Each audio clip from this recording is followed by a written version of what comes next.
Welcome. We're here today to talk about Stanford and get underneath the surface to the values and structures that make Stanford GSB distinct and to the strategy required to meet the bar of what Stanford looks for in successful candidates. GSB admits based on internal alignment. So they're asking, can you lead with purpose? Can you think deeply? Can you articulate why your work matters beyond the metrics, beyond the successes, beyond the dollar value? And this session, what we did here is to give you some clarity on those questions and how to think about them, how to evaluate your candidacy based on them. And of course, help you identify whether your positioning that you have already started if you are working for round one, or thinking through if you're working for round two, if you're positioned correctly to execute on this, or if you need help refining your lens further. So let's dive right in. Stanford application structure is a reflection of its worldview. Each component is directive to be and thoughtful in terms of why they ask the question and what are they looking for from you. Each question they ask is chosen to allow them to understand your character, your clarity, and your leadership style. So if you're applying, you need to know that every line you write will be read as a signal of how you think and how you lead and how does it match the GSB culture. This means that the story that you're telling needs to reflect your discipline, your thoughtfulness, and of course, your conviction to match who it is, which room you're looking to be a part of. So the three pillars that Stanford operates under is intellectual vitality, leadership, and personal qualities and contributions. So these three pillars form the admission foundation. That's how every candidate is evaluated. So you may think of intellectual vitality being about, how smart you are, but it's actually not. It's about how caring you are and how deep you go into the topic that you care about. GSB wants to see you choosing ideas that stretch you and stay in that stretch, which means being in an uncomfortable environment because it's something that really matters to you. When it comes to leadership is, for lack of a better word, it's about energy transfer. How you've shaped, how you've challenged, how you've changed systems or people for the mission of what matters to you. Contributions, of course, reflect your presence. Do you elevate people around you? Do you take responsibility for the tone and outcomes of the environments you are contributing to?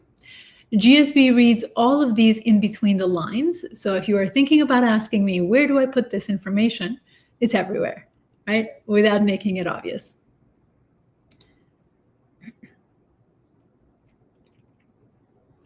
So what unites admitted candidates is really a narrative that reads as inevitable option for them rather to say yes to you. Not in the sense, of course, that you are planning every step, but in the sense that every step that you have taken in your life, in your career, makes sense. Their values, their decisions, and aspirations are consistent, or your values and your systems and your decisions are consistent throughout. You didn't just wake up today and decide that you wanted to do something special. It's that you have demonstrated consistency throughout your experiences. And that means that your past isn't a list of activities, it's a map of intentionality, which means that you have been intentional your entire life, right?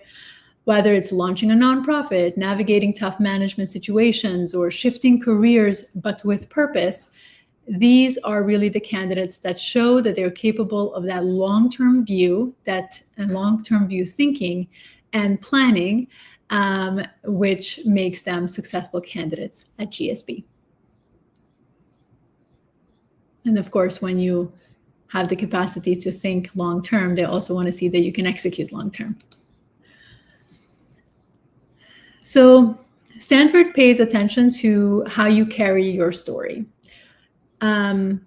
It's really about how you reflect maturity. Applicants who do well show, obviously, clarity, self-awareness, and they own their growth. They understand what shaped them, and they can express it without jargon or performance. And so this is not about creating drama. It's about really having that self-awareness and understanding of what you bring to the table, what experiences have shaped who you are.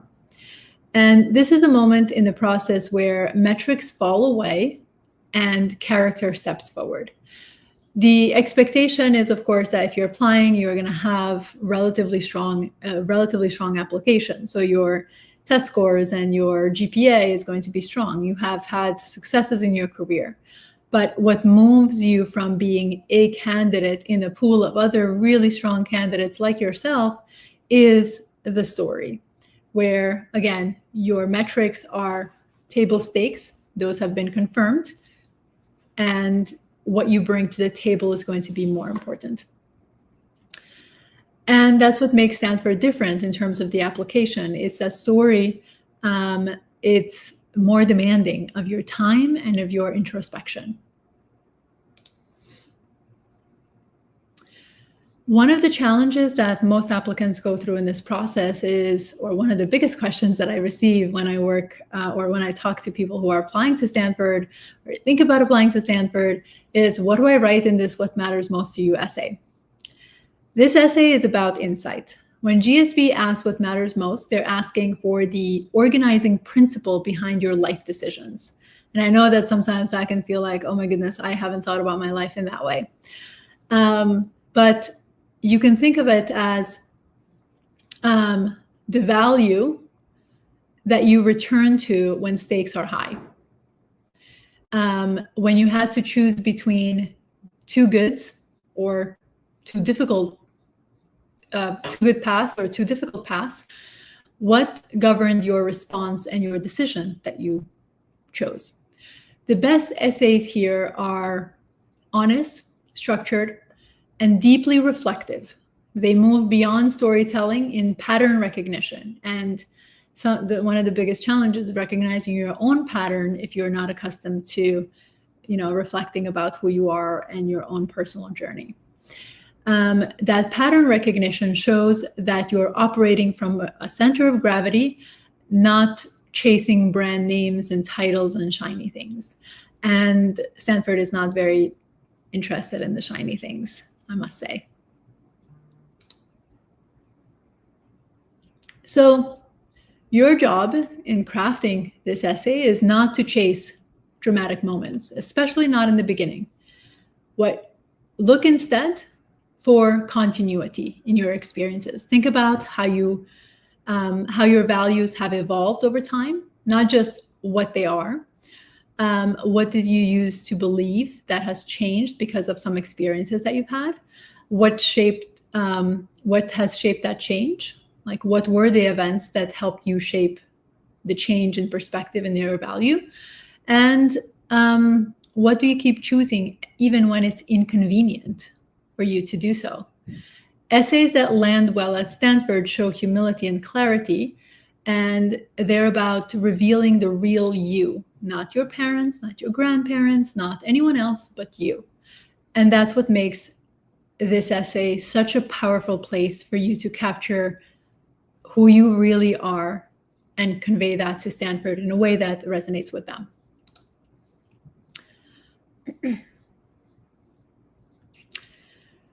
This three-part framework reflects how top candidates approach the Stanford application. First, we have to think about clarity. You're not applying because it's a top school. Of course, it's a top school, but you have to apply because your purpose aligns with GSB and what GSB stand for. And I have this conversation all the time. Does it even make sense to apply to Stanford if it's so highly selective? You must have that purpose alignment before even considering applying. Second, credibility. Your resume and your experiences reinforce that purpose through action, not just intent, right? Not just, I want to do this in the future, but I have done this in the past because this is a core value. This is what I believe in. And then, of course, connection. You have to, you've led, you've built, you've mentored, you contributed in ways that GSB values thoughtfully and consistently, because historical pattern determine how you're going to show up in the future. So this structure helps you avoid, first and foremost, applying. If you are not able to communicate these components, then that's going to be a challenge in converting an application. And the GSB application is so intense that sometimes you have to determine if it's worth the ROI. But if you are, then this helps you. If you meet these requirements, this helps you understand that you meet them. And then obviously you're going to avoid presenting a generic story, focus on capturing what GSB is looking for. Even among strong applicants, consultants, bankers, engineers, what they miss is usually the same or very similar. They focus on performance over purpose. So I have saved the company this, I have saved the client this amount, I have brought in this amount of money, all these metric focus, because that's how the business world operates. Many candidates then, of course, focus on crafting the application they think that GSB wants, because all of those successes speak accolades in terms of business success. The only thing that's going to do is make you too sanitized, too generic in the context of your application, and not really strategic. So clarity, it's important for everyone that goes through this process to remember that doesn't really come from following a template. It comes from pressure testing your story. Our best clients don't really need the polish. Of course, we polish materials, but that's not really where the work comes in. They need perspective. And the reason they succeed is because they've done the hard work. They're structured, they're thinking, and made their story land. And that's what we offer here. And that's what really leads to success for our clients that are applying to M7s and top 10, top 20 business schools. So I'm going to share a story of one of our past clients. So this client had worked at one of the most prestigious tech firms, deeply embedded in product team, pushing the envelope for innovation. But their real leadership showed up in moments others wouldn't see on a resume. They were quietly advocating for users who rarely had a seat at the design table. In one product cycle, the team was consistently cutting accessibility features because they were complicated and they didn't want to have to continuously update them. But because of this client's core value and conviction around advocating for those who didn't have a seat at the table, they mobilized cross-functional teams, who supported them to articulate the broader human cost of removing those features. And not necessarily focusing on the emotion, but on the insight of what this is going to do for the business and how is that going to impact the users that need those features. So the features stayed, and then beyond work, they built tools for nonprofit focused on mental health in the LGBTQ+ community, and anchored their own experience of exclusion and resilience as a value that drove them to do this. Their story wasn't about overcoming. It was about choosing to lead from their own value. So remember that, we have a tendency of thinking about sort of dramatic stories. It's not about creating how did you overcome your past experiences, but rather how have your past experiences influenced how you show up in the world today. And they applied that in their application to GSB, which was very clear, the connection between their past and the future that they're looking to build, and they got in. These are the kind of stories, the reflection that you have to think through. Not that you have to do these specific things, because every applicant is unique, but you do have to think deeper about how your own experiences have influenced the future that you are looking to build. So whether you're applying this cycle or a year from now, I don't suggest you wait in terms of preparing your story. This is about really curating how you are going to be presenting yourself. So pay attention to where you're most effective, what environments brings out your leadership, and how you respond under pressure. Start a narrative archive. So keep remembering stories, have a digital tool where you can archive your experiences that can help you when you are applying. Again, you're applying this year or next year. It doesn't matter. If you're thinking about applying, start doing this. Keeping that record will really be helpful when you're actually starting to find those patterns that you need for your application. And obviously, those are the moments that make a really strong application because you're writing a story about your lived experiences, and that's what GSB stands for.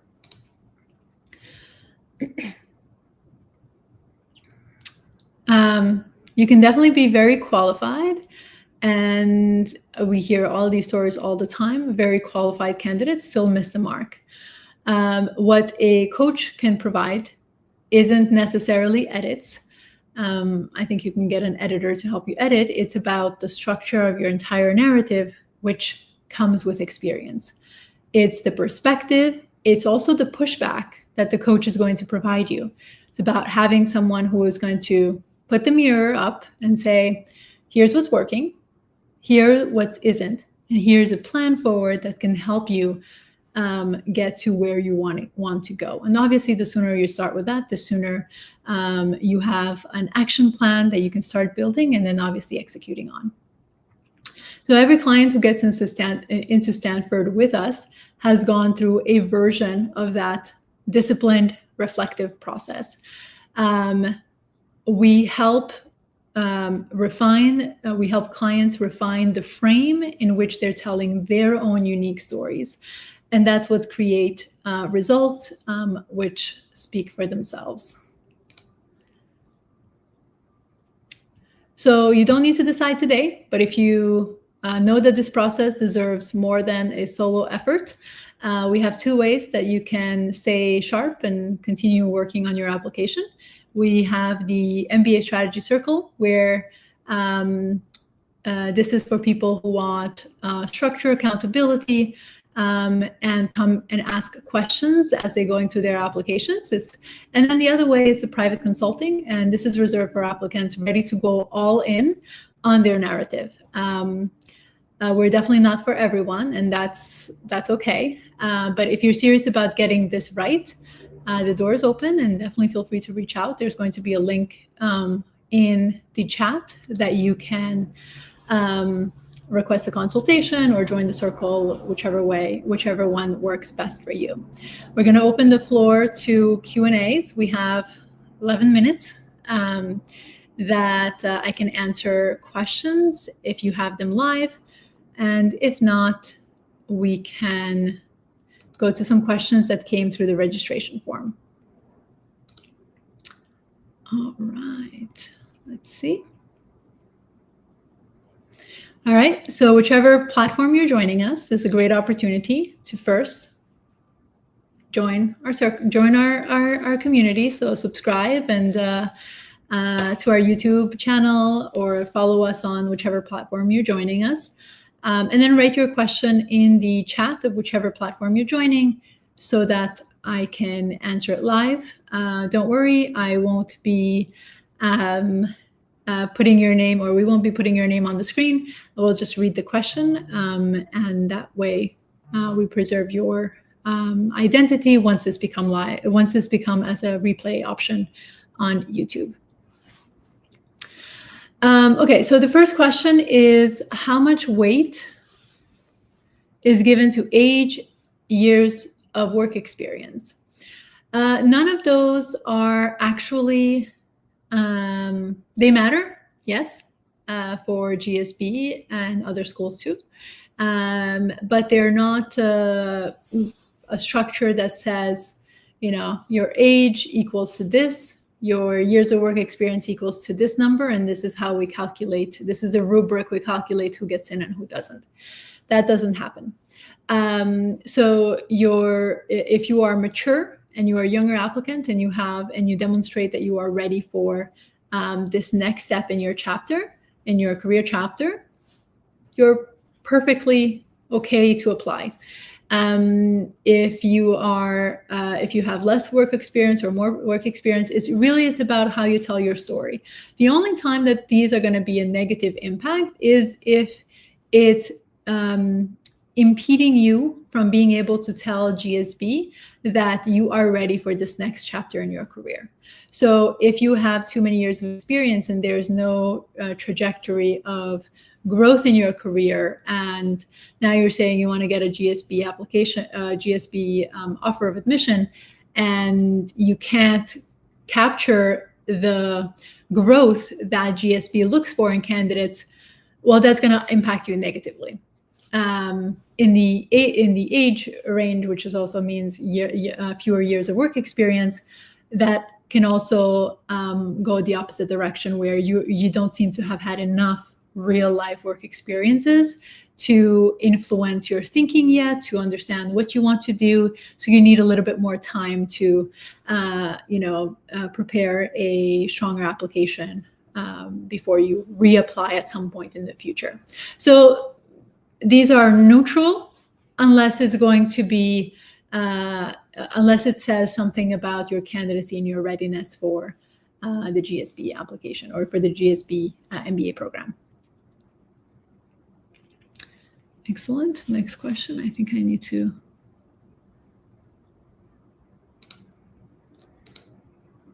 All right, here we go.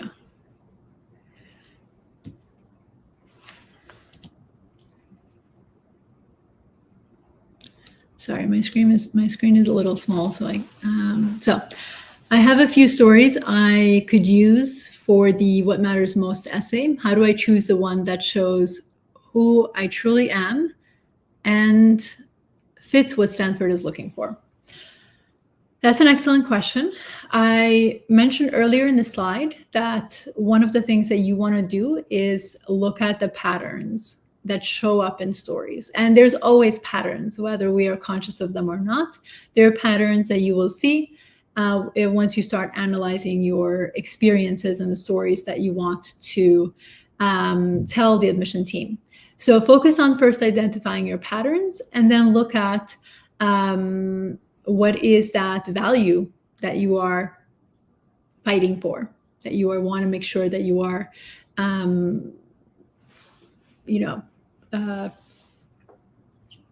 advocating for, if you will, on all the works and all the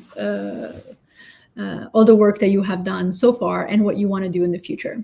So that's your first starting point. And then obviously choose the stories that make most sense based on that perspective. But having a lot of stories is excellent. Often the challenge is when you don't have enough stories, that's when it becomes a bit of a challenge in one's application. But know that, your stories, the other stories that you may not use for what matters most to you, can be used in other parts of the GSB application. Excellent. Should my essay focus on just one key theme to go deep, or is it okay to show different sides of myself and my experiences? I am a proponent of a singular theme if you introduce, it's very complicated to effectively introduce too many stories. Most applicants that are applying to GSB are not looking to be, writers and such, that it's going to be a complicated exercise to go through. So I would say it's better to focus on a key theme, a key value, and prepare examples to dive deeper into how that value shows up in your everyday experiences, or the experiences that are meaningful to you, and try to avoid having too many narratives, because the biggest risk is not having an anchor, which makes the admission team reading your application sit there, read it, and scratch their head trying to figure out what you're trying to communicate, which is a huge risk. And I've seen it in applicants who we reviewed their final applications after rejections. That's one of the key themes that we see in those applications.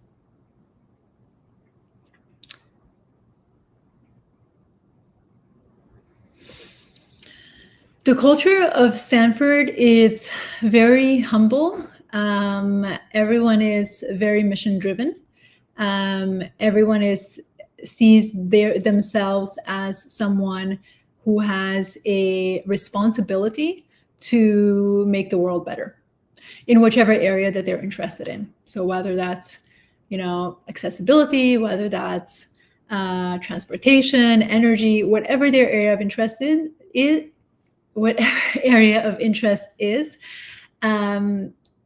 they see themselves as a catalyst, as someone who has the responsibility to make change or to bring change. And they use Stanford as a resource to help them bring about that change. So that's one component. The other component is everyone there is growth-minded, which means individuals are looking how to get better all the time in all areas. Radical candor, it's a word that you'll hear often at the GSB. And this is really about, honest reflection of what's missing, where are your blind spots, especially if you're discussing an idea, where the blind spot, why did you make decisions? And really that helps you become a stronger thinker in terms of evaluating why you're making certain decisions and where those decisions leading you to. All right, we're going to go with one last question. Based on my background, 3.6 GPA in engineering, a 700 GMAT, 5 years leading a cross-functional team, and volunteer mentoring, what are my chances of admission? Those details, unfortunately, are not enough for me to say if you are a candidate that is competitive for Stanford or not. Volunteer mentoring is honestly, if you think about, I'm a coach in the MBA circle. I see a certain number of people, but definitely not everyone that applies to GSB. And I see mentoring like in almost every applicant. So that's not that differentiating. Leading cross-functional teams is great. So that's definitely positive. A 700 GMAT in the old GMAT Classic, it's too low. On the Focus Edition, it's relatively okay. 3.6, that's slightly below the average. Which is still okay. Engineering background applicants, a lot of engineers go to Stanford. So the metrics are okay, but when you evaluate one's candidacy, and if you are putting in your profile evaluation submission for us, please include your resume. Please include details about what you're looking to do, because evaluations are not in isolation or numeric only.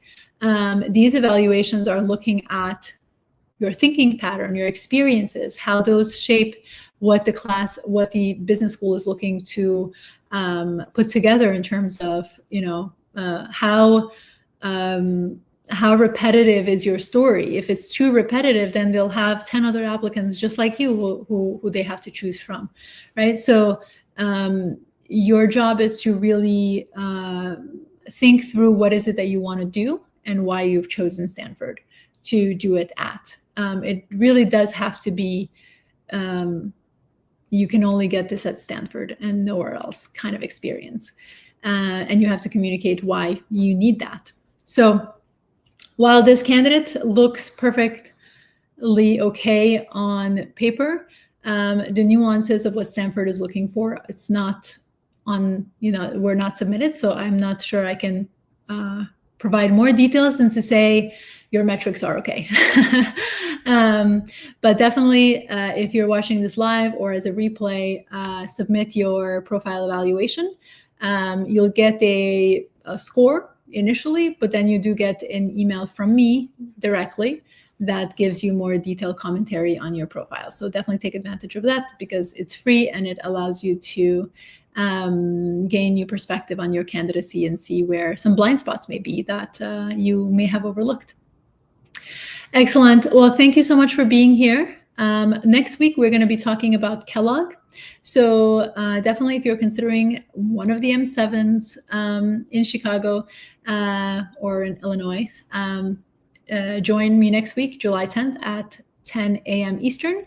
And for our American friends who are celebrating 4th of July, I wish you a wonderful holiday, and I'll see you next week.